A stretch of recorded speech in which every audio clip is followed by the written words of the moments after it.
Hello and welcome to a brand new episode of Black, White, Red All Over. I'm Victor Dandridge, the hardest working man in comics. And I'm Ryan Seymour, King of Comic Town. Boom, boom, boom, boom. We're here for episode 383. 383, 17 away from a really big number. That's crazy. Like, just crazy. Yeah. 8 years-ish? Wow. Yeah. Like, once we hit double digits, we're going to be hard to live with. Mm-hmm. I'm going to tell you that right now. Like, hard to live with. That's absolutely facts. Okay, so things that have come out since we last saw each other. Yes. Let's see. We did talk about the Spider-Man trailer last week. Yep. Any new trailers that have dropped this week that we know? Yeah, not really. No, I guess not. Has anything major happened in the business since? Well, there was, the Batman was, there was a trailer shown for DC Fandom. Was it Fandom or was that the Cinemark movie thingy? Maybe. Yes, and I hear it's really good. Yeah, that's why I haven't seen it yet. Yeah. Everything I've read, people have really dug it. Okay, I can get with that. And it's gonna be tough because the first two, especially the Christopher Nolan Batman, were so well done. The third one, it's there. But 2 out of 3, it's not bad, man. It's not bad at all. Come on, you've seen Mars Attacks. That's what it is. You and that. Oh my God, so amazing. Also, have heard wonderful things about the fourth Matrix. Yeah. Like, when are we getting that trailer? Okay, just tease me a little something. It's coming out in December. I didn't realize that was so soon. Right? No, they've been working on it in silence. I know it's mind blowing. I know. Do you think that we're gonna get the most sacred story mashup of all time? That Matrix 4 somehow reveals that the John Wick universe is like a subreddit of the Matrix, and that's why John Wick is so dangerous. Because in the Bill and Ted's movies, like the 4chan. Yes. Oh God. Okay. Listen. Now we're cooking. Okay. This is how you get the 383 episodes right here with that magic. Synchronicity, baby. You see it. God, that's amazing. Good job. Cool. I mean, because you have the ability to have a multiverse, because whatever the Matrix wants you to think is going on. Keanuverse. Oh, it could happen. Oh, I need that to happen. The Keanuverse. That's hard to say. Keanuverse. Keanuverse. Keanuverse. Yeah. Make it so. Make it so, people. Yeah, those of you that have toddlers that are just learning how to speak, teach them that word. Teach that. Hashtag. Make it something real. Dada, Keanuverse. Just let it go. 100%. 100%. This week we've got Shang-Chi coming out. Yeah. I got to get Shang-Chi. I've got to get used to saying it correctly. Up until about a month or two ago, when the clarification came out, I had always called it that, so it's going to be this process of Shang-Chi. I'm kind of excited for it, though. Yeah. I think it's going to be a fun adventure. I don't even know what to expect. Looks really cool. And there's something on Disney Plus that's going to be revealing some more about the huge bait and switch from that Iron Man movie that always makes me angry. The third one. You bring in Sir Ben Kingsley. Come on. So you have brought in the genius. It's just a laser cannon. Say it. And you want to kill a mosquito with the laser.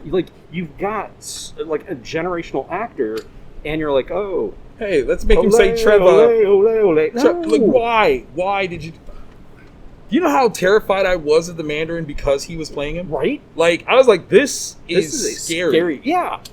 And then they just okay. What do you do? I tell you what we do. We read some good books this week, y'all.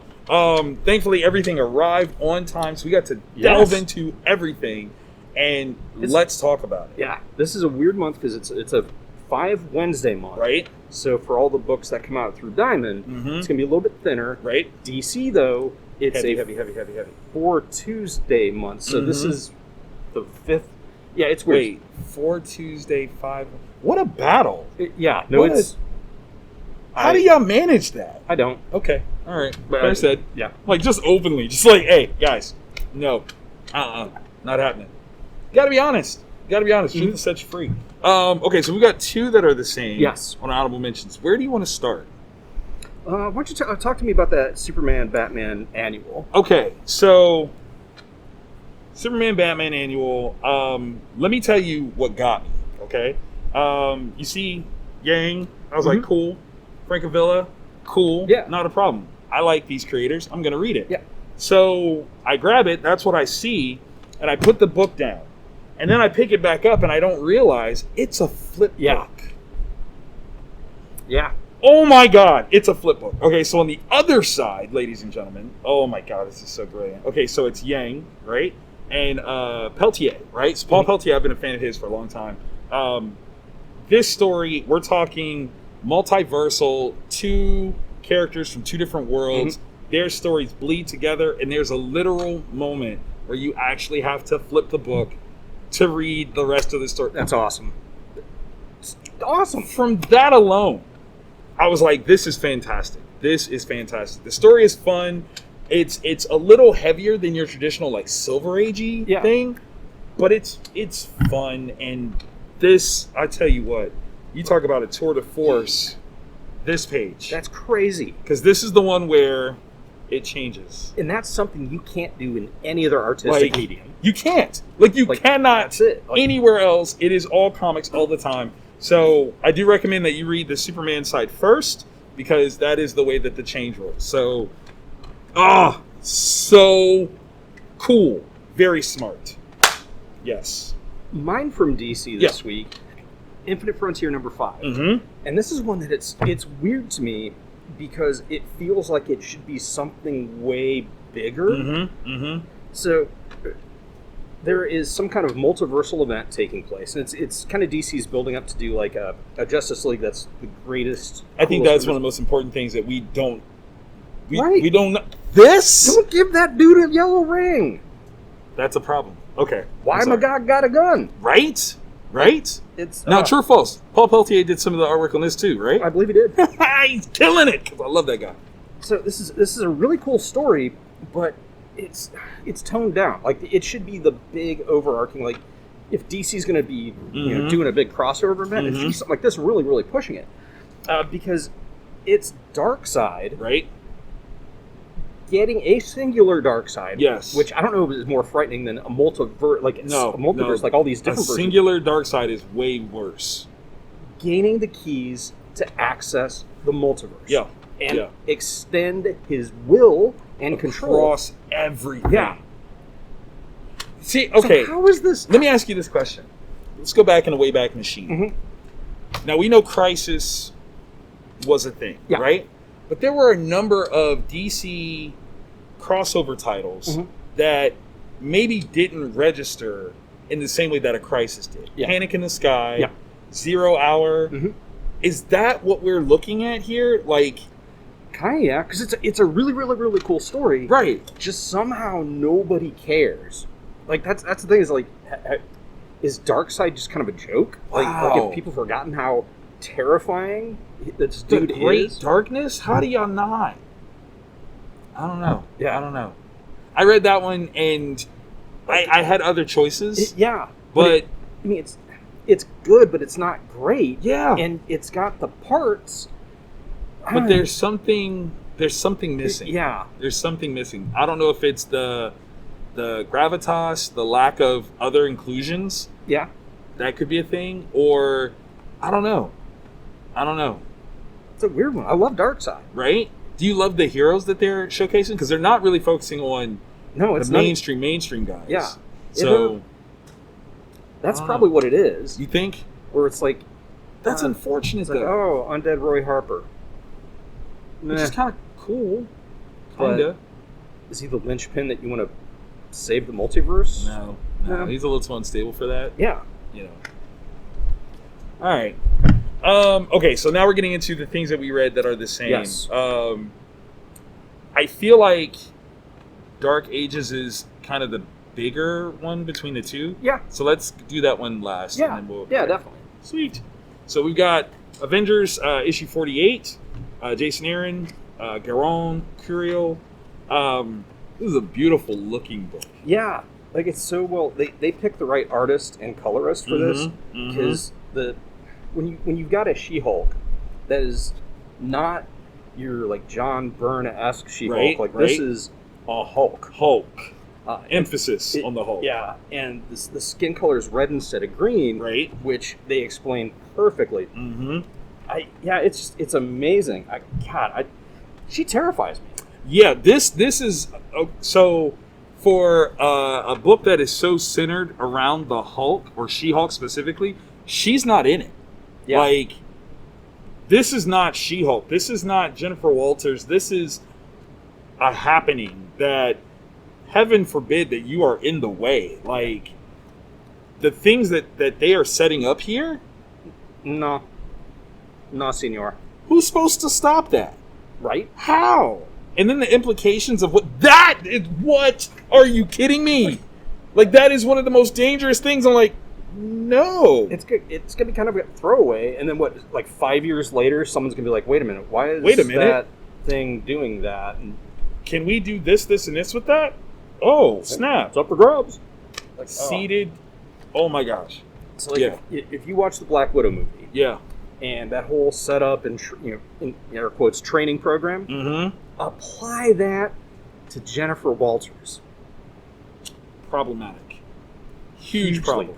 Yeah, like earth-shattering, world-breaking problem. The target, though. That's a bold move. And low-key, I'm afraid for them. I am low-key afraid. Like, I don't know that they're prepared for this. No.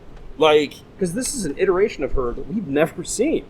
Like, and I'm not saying that person is weak by any stretch. Because they ain't. They're not. But think of the level of tenacity of what it is that they've sent to deal with that.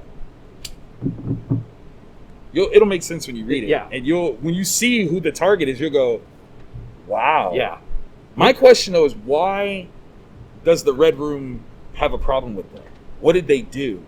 There's got to be something. There's got to be. Like, you don't just arbitrarily pick that person in, right. in that group and then be like, we're going to mess with them. Let's go poke that bear. Let's go. No, you don't. You actively go out of your way. 100%. 100%. Instead, they're like, no, we got this. What? That's a bold move. What? Yeah, I can't wait. Okay, so this one's an interesting. Yeah. Tom Taylor. Dark Ages. Tom Taylor, Ivan Coelho, Brian Reber. So Tom gave us the Injustice comics. Yes. Tom also gave us Deceased. Yes. And all of its sequels. Yes. So he's a master of the, I guess, transcendentalist positivity and growth of characters story. No. Yeah, I was going to say. The opposite. The romance is not there, y'all. That's not what he's here for. Okay. Here's my critical statement. I'm upset that this issue is an intro to the situation when the intro is a crossover event that I want to read. Right? Like, I need... Okay. How did that thing get right? Okay? Like, I need all... That... Okay. Donny Cates and Jim Starlin need to sit down, maybe do some peyote or just something, talk. And just come up with... Figure it out. Figure it out. Yeah, because this is a first appearance issue. Yeah. Of a brand new character. Yeah. That cannot just be a throwaway. No. Because its existence makes sense. Complete. Yeah. Complete. The whole setup of it is... Okay. That's... Okay, yeah. Like, that's my complaint right there, is the setup of this is so grandiose, it warranted its own crossover event. The fact that it's all in one issue, I'm like, no! Right. Give me more! And it's so well done. Oh, I want more of it. Yeah.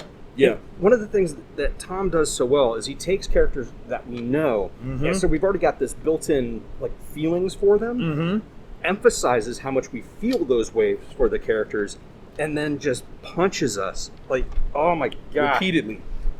Right? Right? Oh my gosh. It was such a hard choice to put this on the honorable mention side. Mm-hmm. It really was. It really was. I was really concerned with how they were going to set this up. Like, how do we get here? Is it just some random event that nobody understands? Right. Ooh, Dr. Doom did it. No. We understand 100% what happened. We don't know the full ramifications. The scale of this situation is hitherto unforeseen yet. Like, that's just what it is. Right? That bothers me. Yeah. This bothers me. Yeah. I mean, he's got reason to be upset. Yeah. Lost a lot, little bit, perhaps. And what? Why? That's just no good for everybody. Oh, gosh. Yeah. And yeah, I think that's the thing for me, is that there is something interesting here that it just, I don't know, like, there's so much that kept, I feel bad for him. Right? Like, that he's just... Sir, what is the economy of your diet now? God, that sucks. Yeah. Does he? Yeah. Like, what? Yeah. Right? Just buy this and read it, because there's so much. So much. It's this is what you call soil and just seeds just sprinkled throughout the whole thing. Yeah. Just this one, if this is his Marvel deceased injustice thing, we are on a ride. Yeah. We are on a ride. And you don't even know. Like, you just can't. I didn't know from page to page what was going to happen next. And I've read Tom Taylor. Still don't know. Yeah. Still don't know. I read it, and I still don't know. Okay? That's the magic that he comes with. Absolutely fantastic. Like, that's already bad. Right? When he shows up. Never a good thing. Never a good thing. Then you got to go back. Like, Reed's got to wonder, like, so is that why Big G came? Like, he knew that was in there? Was that the thing that he wanted? And I told him no? Ah! Right? Seriously? You're responsible. What other members of this community have we never even heard of because of? Because they were, like, no, not you. Like, no. And that would have been so long ago. Yeah. Like, right? The scale. It's so good. Okay. So, onto the acrylics. We've got two that are the same. Yes. One that's different. Mm-hmm. Where do you want to start? We're doing this one last. Yes, we are. Lord, love it. Open us up with that Telepaths by that J. Michael Straczynski guy. J. Michael Straczynski, Steve Epting, AWA Upshot, Telepaths #1. I didn't know what to expect. I was like, Telepaths #1, okay, cool. J. Michael Straczynski, heard of him. Pretty good, right? Yeah. Written some of my favorite things, not gonna lie. Steve Epting, God amongst men.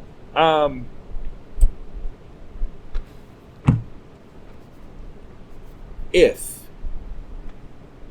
there's not a development company / production company / Netflix that is already in talks with AWA Upshot to say whatever Straczynski does, we will. Let me give you. Okay. The title is Telepaths, right? So you're thinking people with mental thingies, and there you go. This is not a world where that exists. Really? No. This is just everyday, life stuff. It's got the same dialogue punch as your favorite episode of Law and Order. People just boom, boom, boom, boom. We get introduced to, there's political figures, there's police officers, there are inmates that are introduced, and an occurrence happens that changes everything for everyone. Like, imagine you wake up and... that doesn't look good. None of that is a good thing. None of that. You look out your window and... Oh. Right? Like, you've woken up to this. Yeah. And I tell you what, the revelations that start to occur, wow. This is probably one of the most realistic iterations of if someone was suddenly imbued with this power, what would it be like? Yeah. Telepathy is no joke. It's no joke at all, and I can't wait. This sleeper, absolute sleeper. I didn't see it coming.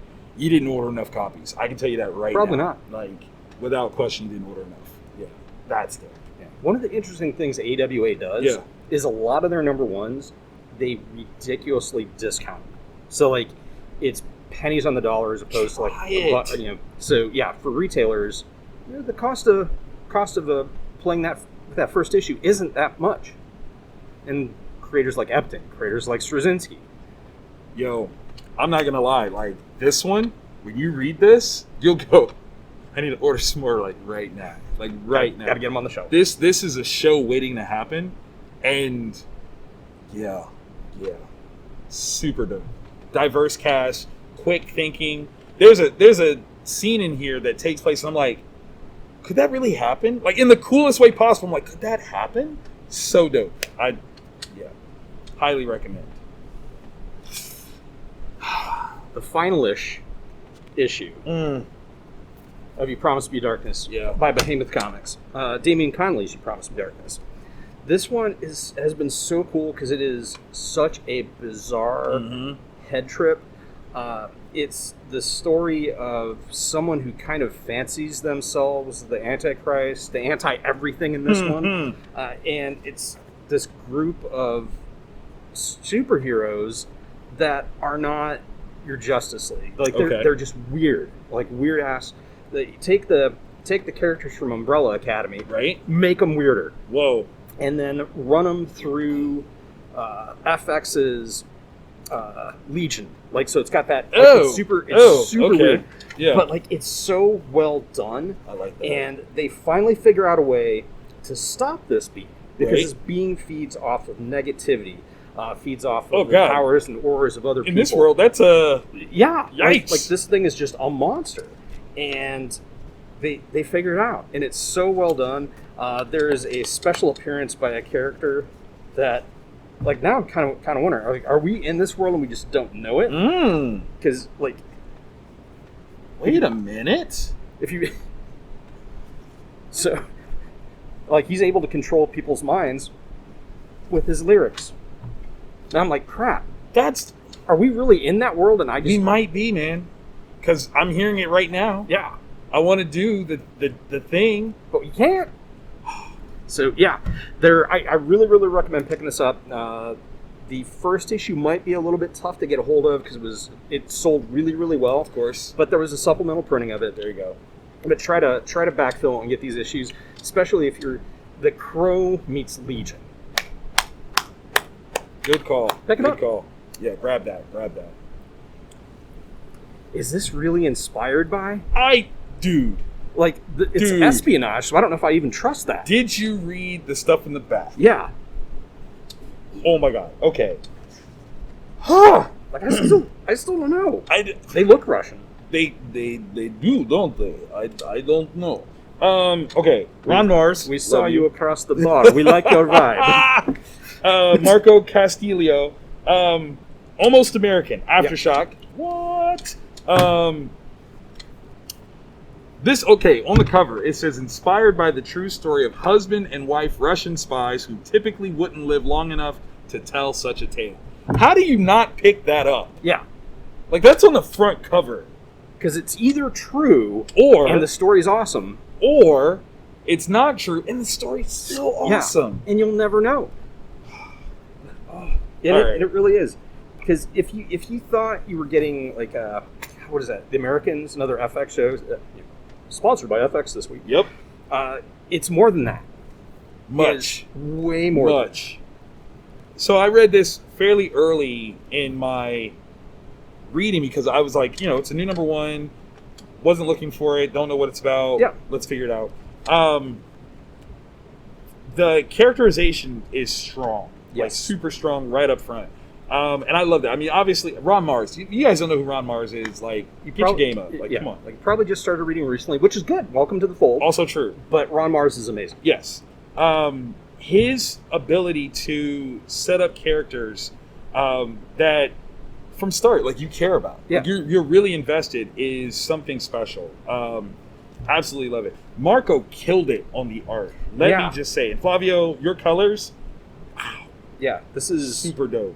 The art reminds me, like, he's going to get snatched up by Marvel. At some point, someone's going to snatch him up from Marvel. Like, the heir to Laniel Yu has been found.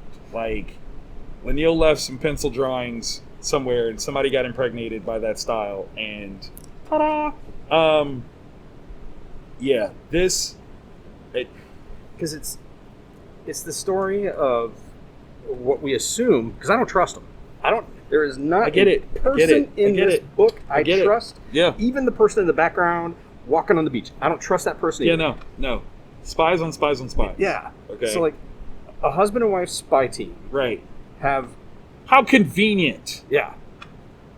Right. Escaped Russia. Right. And now they're talking to the U.S. like, hey, why don't you take us in as citizens and we'll give you all the dirt we've got? Yeah. Like well, we can't give you dirt on American assets. We can give you the dirt on the Russian ones. And so here's the thing that got me. So I'm reading it, and I'm like, well, wait, when does this take place? It tells you it's 2008. Yeah. So we're talking post-Cold War. Yeah. There's like a sub-post-Cold War, right? Like, yeah. What? So cool. Yeah. So cool. This is setting up what is going to be an amazing game of cat and mouse. Yes. I don't like it might be like just them getting acclimated to America, like, right? Oh, why are the sodas so much bigger here? And blue jeans are good. Like, no, it can't be that simple. No. I don't trust them. Yeah, we're talking enemies on all sides, right? Because you got to think like, so when you're talking spy stuff of this nature in a global world, who exactly is solely or strictly loyal to the organizations that hire them? Like, hardly anybody. Yeah. Case in point, these guys, I mean, these are family career like agents here, and they're like, nah, we're good. Like, we're not doing this. Yeah. So you've got potential American spies that'll come after them. You've got definitely potential Russian like spies that are going to come after them. There's so much. Yeah. But and that's even if the superficial story of like, oh yeah, we're just wanting to defect is true. It's this is gonna be so good. Like I'm just set and I'm ready for nothing but plot twist after plot twist, and in a story that is designed specifically to hit you with that. Yeah. Cannot wait. Oh my god. So upon reading the extra material in the back, I want to know what show it is. I want to know what show it is so bad. Yeah. Like, I'm tempted to IMDb it just to see, like... There's got to be. There's 100% there's got to be. Yeah. But can you imagine being a handler and you getting this call like, hey, listen, they think that I'm, a pretty good actor and I should do this. Is that okay? And you're like, yeah, sure. Nobody watches that. Yeah. How do you say such a thing? Right. Like... How do you make that determination, especially if the role that he's taken is in, like, of course they're gonna watch it. Like, what? Absolutely hilarious. Or just hide in plain sight. Like 2 scoops, Gorbachev. Yeah, like I can't even imagine. Let me tell you. Okay, this is what a spy is like. Okay, yeah, really? Wow, that's fascinating. Insane. Yeah. Insane. I want to know if he can do, like, different accents. Right? Like, have we seen him before and we just don't know? Like, right? Was he in the back of, like, an agent and maybe miles to go? Like, don't know. Amazing. You know what else is amazing? Let's just give Rom V can we just give Rom V the Eisner and move on with our lives? And this book, The Many Deaths of Laila Starr, by Boom Studios, Rom V, Philip Andrade. goddamn. That's it. Like, you will not make a remarkable Tuesday, right? Like, just with your words, right? Like, you will not existentially make me cherish the traffic jam that I got caught up in on the way to the shop because it is living. How dare you make me do what? Literally, we could go through page by page, panel by panel, and tell you what happens in this book, and it still will spoil nothing because it. You have to feel this, right? You have to feel this. The decision that is made, that's so big. That's so big. The amount of personal growth required across the board. Just across the board. There's love. Okay, let me tell you. Don't laugh. I just watched The Mirror Has Two Faces for the first time yesterday. And so this really hit me in a place of that level of characterization, people, interaction.